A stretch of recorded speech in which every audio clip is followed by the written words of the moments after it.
First அதுல வந்து பாத்தீங்கன்னா கற்றலுக்காக மதிப்பிடுதல் அந்த சப்ஜெக்டை நம்ம பார்த்துட்டு இருக்கோம். இந்த சப்ஜெக்ட்ல வந்து பாத்தீங்கன்னா நம்ம யூனிட் 2 பார்த்துட்டு இருக்கோம். சரிங்களா? அந்த யூனிட் 2ல வந்து பாத்தீங்கன்னா நம்ம பார்க்க போற கொஸ்டின் வந்து இதுதான் கடைசி கொஸ்டின் சொல்லி நான் ஆல்ரெடி உங்களுக்கு சொல்லிட்டேன். அதுல வந்து பாத்தீங்கன்னா ஒப்பார் மற்றும் சுய மதிப்பீடு இதைத்தான் நம்ம பார்த்துட்டு இருக்கோம். சரிங்களா? இதுல வந்து லாஸ்ட் கிளாஸ்ல இந்த ஒப்பார் மதிப்பீடை பத்தி பார்த்துட்டோம். இன்னைக்கு வந்து சுய மதிப்பீடை பத்தி தான் பார்க்க போறோம். சரிங்களா? இதோட நமக்கு யூனிட் 2 முடிஞ்சிருச்சு. சரிங்களா?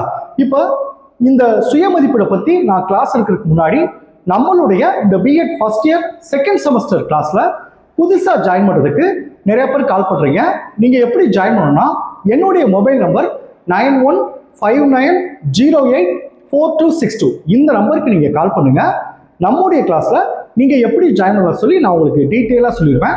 அதே மாதிரி புதுசா ஜாயின் பண்ணவங்களுக்கும் நான் இது வரைக்கும் நடந்த அந்த பழைய கிளாஸ் நோட்ஸ் எல்லாமே அனுப்பிச்சு வச்சிருவேன். நான் அனுப்புற நோட்ஸ் வந்து பாத்தீங்கன்னா நீங்க எக்ஸாமுக்கு எப்படி எழுதுறமோ அந்த மாதிரி இருக்கும். நான் எல்லாமே பாயிண்ட் வைஸா கன்வெர்ட் பண்ணி முக்கியமான விஷயத்தெல்லாம் பாக்ஸ் போட்டு கொடுத்துருப்பேன். நீங்க கிளாஸை கவனிச்சுட்டு நான் அனுப்புற நோட்ஸ் நீங்க படிச்சீங்கன்னா உங்களுக்கு ரொம்ப ஈஸியா இருக்கும். சரிங்களா? ஸோ ஜாயின் பண்ண விருப்பப்படுறவங்க என்னுடைய மொபைல் நம்பருக்கு கால் பண்ணி டீட்டெயிலா கேட்டு நம்முடைய கிளாஸ்ல நீங்க ஜாயின் பண்ணிக்கலாம். சரிங்களா? ஓகே, இப்போ வந்து இந்த சுய மதிப்பீடு இதுல ஃபர்ஸ்ட் என்னென்ன பார்க்க போறோம் அதை ஃபர்ஸ்ட் நான் சொல்லிடுறேன். இப்போ பாருங்க, சுய மதிப்பீடுல என்னென்ன பார்க்க போறோம் பாத்தீங்கன்னா ஃபர்ஸ்ட் ஒண்ணு வந்து பாருங்க, சுய மதிப்பீடு என்றால் என்ன, இதுதான் ஃபர்ஸ்ட் பார்க்க போறோம். சுய மதிப்பீடுனா என்ன அதை பார்க்க போறோம். ரெண்டாவது பாத்தீங்கன்னா சுய மதிப்பீட்டின் இரு படிநிலைகள் இருக்கு. இந்த சுய மதிப்பீடுல 2 படிநிலைகள் இருக்கு. ஒண்ணு வந்து ஒப்புக்கொள்ளப்பட்ட தரம், 2 வந்து பாடப்பொருளின் கற்றல் தேர்ச்சி. இதை பார்க்க போறோம். சரிங்களா? மூணாவது பாத்தீங்கன்னா விளைபயன் மதிப்பீடாக, இந்த சுய மதிப்பீடு வந்து எப்படி விளைபயன் மதிப்பீடாக இருக்கு அதை பார்க்க போறோம். அடுத்து வந்து சுய மதிப்பாய்வு, இந்த சுய மதிப்பீடு எப்படி சுய மதிப்பாய்வாக வேலை செய்யுது அப்படின்னு பார்க்க போறோம். சரிங்களா? ஸோ இந்த 4 பாயிண்ட் தான் இந்த சுய மதிப்பீடுடைய இன்ட்ரோடக்ஷன்ல இருக்கும். அடுத்து என்ன பார்க்க போறோம்னா இந்த ஒப்பார், லாஸ்ட் கிளாஸ்ல பார்த்தோம்ல இந்த ஒப்பார் மற்றும் சுய மதிப்பீட்டின் பயன்கள். இந்த ஒப்பார் மதிப்பீடும் சுய மதிப்பீடுனால என்னென்ன பயன்கள் இருக்கு அதை பார்க்க போறோம். பயன்கள் வந்து பாத்தீங்கன்னா 10 பாயிண்ட் உங்களுக்கு கொடுத்துருப்பேன். சரிங்களா? நீங்க கிளாஸை கவனிச்சுட்டீங்கன்னா இந்த கவனிச்சதை வச்சே வந்து நீங்க எக்ஸாமுக்கு ஈஸியா எழுதிடலாம். சரிங்களா? ஓகே, ஃபர்ஸ்ட் வந்து சுய மதிப்பீடு என்றால் என்ன, இதைத்தான் ஃபர்ஸ்ட் பார்ப்போம். சுய மதிப்பீடுனா என்ன சார் அப்படி பாத்தீங்கன்னா, இப்ப பாருங்க, மாணவர் தனது கற்றலை தானே கண்காணித்து, நம்முடைய கற்றலை வந்து நம்மளே கண்காணித்து கற்றல் அடைவின் பல்வேறு அம்சங்கள் குறித்து அவ்வப்போது மதிப்பிட்டு அறிவதே சுய மதிப்பீடு என்று அழைக்கப்படுகிறது. இப்போ ஒரு சப்ஜெக்ட் எடுக்கிறோம், அதை படிக்கிறோம், அதை எந்த அளவுக்கு படிச்சிருக்கோம், சரியா படிச்சிருக்கோமா, இன்னும் படிக்க வேண்டியது இருக்கா, அதுதான் பாருங்க மாணவர் தமது கற்றலை தானே கண்காணித்து, நம்ம கத்துக்கிறத நம்மளே கண்காணிக்கிறோம். சரிங்களா?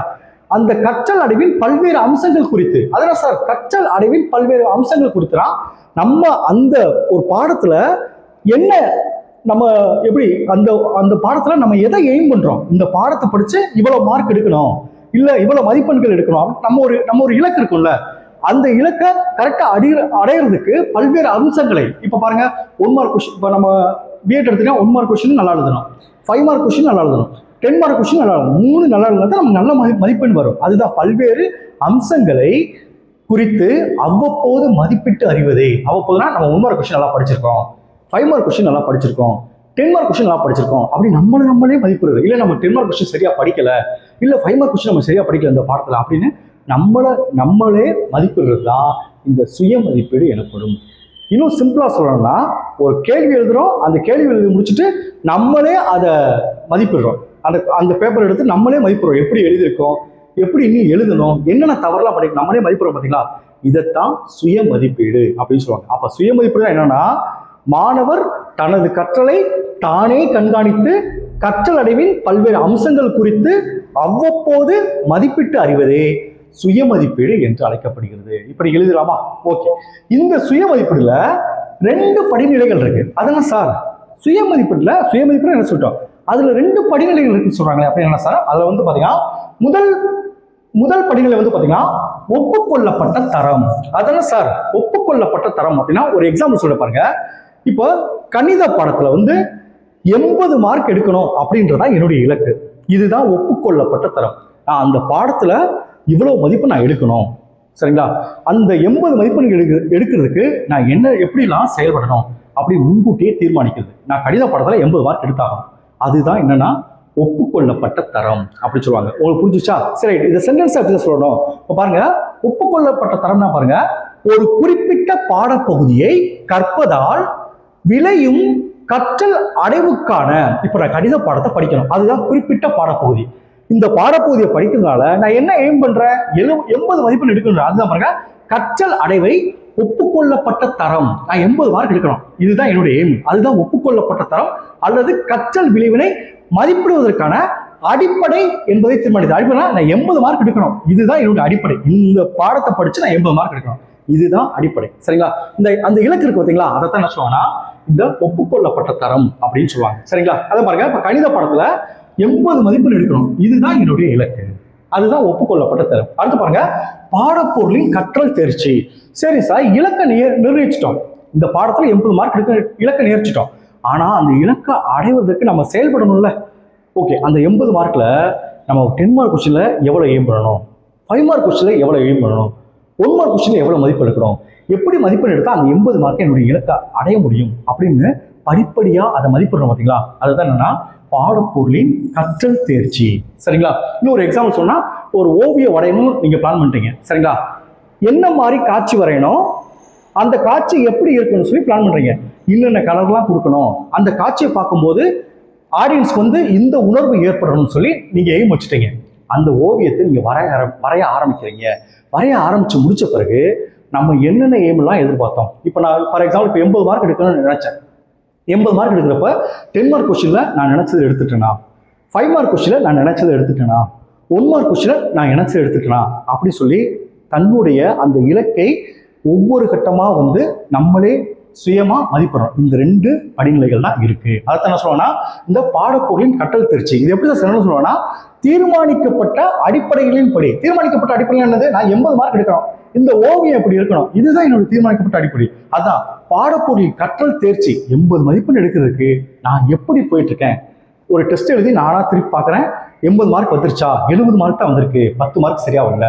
அப்போ 10 மார்க்ல எதுல கோட்டை விட்டோம், 10 மார்க்ல விட்டோமா, 5 மார்க்ல விட்டோமா, அப்படி நம்மளே செய்ய. அதுதான் பாருங்க, தீர்மானிக்கப்பட்ட அடிப்படைகளின் படி பாடப்பொருளில் கற்றல் தேர்ச்சி எந்த அளவு உள்ளது என்பதை தீர்மானித்தல். ஓவியத்தெல்லாம் வரைஞ்சு முடிச்சு ஓவியத்தை பார்க்குறோம், அந்த உணர்வு நமக்கு வருதா, கரெக்டா வண்ணங்கள் கொடுத்துருக்கோமா, எதோ ஆடியன்ஸுக்கு உணர்வா நம்ம கொடுக்கணும்னு நினைச்சோம், அது வந்திருக்கா அப்படின்னு சொல்லி பார்க்குறது. பார்த்தீங்களா? அதைத்தான் என்ன சொல்லுவாங்கன்னா இந்த பாடப்பொருளின் கற்றல் தேர்ச்சி அப்படி சொல்லுவாங்க. இப்போ புரிஞ்சுச்சா? அடுத்து பாருங்க, விலை பயன் மதிப்பீடாக. அதே சார், விலை பயன் மதிப்பீடாக. விலை பயன் மதிப்பீடு எதுக்காக பண்றோம்? நம்ம முயற்சிக்கிறதுக்கான பலன் கிடைச்சிருக்கா, 80 மார்க் எடுக்கணும் என்னுடைய எய்ம்.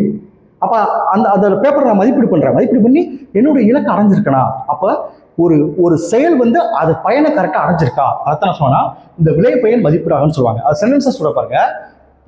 பொதுவாக சுய மதிப்பீடு என்பது கற்றல் தேர்ச்சியின் அளவை மதிப்பிடும். நம்ம கத்துக்கிட்டதை கரெக்டா எய்ம் பண்ணிருக்கோம், அந்த 80 மார்க் கரெக்டா எடுத்துக்கிட்டோமா, அதுதான் கற்றல் தேர்ச்சியின் அளவை மதிப்பிடும்.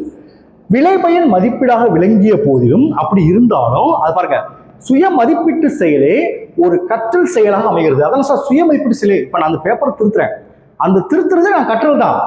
ஏன்னா என்னெல்லாம் எழுதிருக்கேன் நான் பாக்குறேன், எதாவது எழுதாம விட்டு நான் பாக்குறேன். அப்ப அந்த சுய மதிப்பீடே என்ன செய்யுது, கற்றலாக தான். சுய மதிப்பீடு கற்றல் தான். என்ன நானே அறிஞ்சுக்கிறேன்னு சொல்றது என்னது, அது கற்றல் தான். என் பேப்பர் நானே திருத்துறேன், திருத்தும் போது அதை கத்துக்கிறேன், அதுதான் கற்றல் செயலாக அமைகிறதுன்னு சொல்லுவாங்க. அதே பாருங்க, மதிப்பீட்டு குறியளவுகளை அறிதல். மதிப்பீட்டு குறியளவு என்னது, நான் சொன்னேன் அந்த 80 மார்க் தான் மதிப்பீட்டு குறியளவு, அதில் அடைஞ்சிருக்கணும். அதுல பாருங்க, மதிப்பீட்டு குறியளவுகளை அறிதல் கற்றல் தேர்ச்சியை மதிப்பிடல் போன்ற திறன்களை மாணவர்களிடம் உருவாக்கிட சுய மதிப்பீடு உதவுகிறது. அப்ப அந்த 80 மார்க் எடுக்கணும்னா, அந்த குறிக்கோளை அடையணும்னா, அந்த குறியளவை நான் அடைஞ்சுக்கிறேன்னா எந்த மாதிரி எழுதணும் அப்படி சொல்லி மாணவர்களே தெரிஞ்சுக்கிறாங்க. அதைத்தான் நான் சொன்னா இந்த விலை பயன் மதிப்பீடாகன்னு சொல்லுவாங்க. அடுத்து பாருங்க, சுய மதிப்பாய்வு. சுய மதிப்பாய்வு என்ன சார் அப்படி பாத்தீங்கன்னா, கவனிங்க, சுய மதிப்பீடு என்பதை காட்டிலும் இதை இந்த கேள்வி சுய மதிப்பீடு அப்படின்னு சொல்றதை விட சுய மதிப்பாய்வு என்பதை பொருத்தமான சொல்லணும். ஏன்னா என்ன நானே நான் மதிப்பிட்டுக்கிறேன், அப்ப சுய மதிப்பாய்வு தான். சரிங்களா? அதை பாருங்க, சுய மதிப்பீடு என்பதை காட்டிலும் சுய மதிப்பாய்வு என்பதே பொருத்தமான சொல்லாக தோன்றுகிறது. எதனால் அப்படி சொல்றோம்? ஏனெனில் மாணவர் தனது கற்றல் அடைவை மதிப்பாய்வு செய்து கற்றலில் காணப்படும் குறைகள் மற்றும் அவற்றை திருத்திடும் வழிமுறைகள் ஆகியவற்றை அறிந்துள்ளது.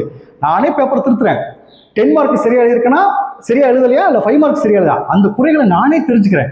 அது ஆகியவற்றின் அறிந்து வந்து பொருத்தமான கூடுதல் கற்றல் செயல்களை மேற்கொள்ள உதவுவதால் 10 மார்க் நான் சரியா எழுதல, அடுத்த முறை 10 மார்க்குக்கு நான் அதிக முக்கியத்துவம் கொடுக்கணும்னு சொல்லி நானே என்ன செஞ்சுக்கிறேன், அதை திருத்திக்கிறேன். அது மேற்கொள்ள உதவுவதால் சுய மதிப்பீடு சுய கற்றலுக்கு வழிவகுக்குது. எனவே இந்த சுய மதிப்பீடுன்றது தொகுத்தறி வளரறி. தொகுத்தறி என்ன சொன்னேன், கொஞ்சம் கொஞ்சமா டெஸ்ட் வச்சு மதிப்பிடுது. வளருதுன்னா ஃபைனல் டெஸ்ட்ல வைக்கிறது. சரிங்களா? இப்போ உங்களுக்கு புரிஞ்சிச்சா?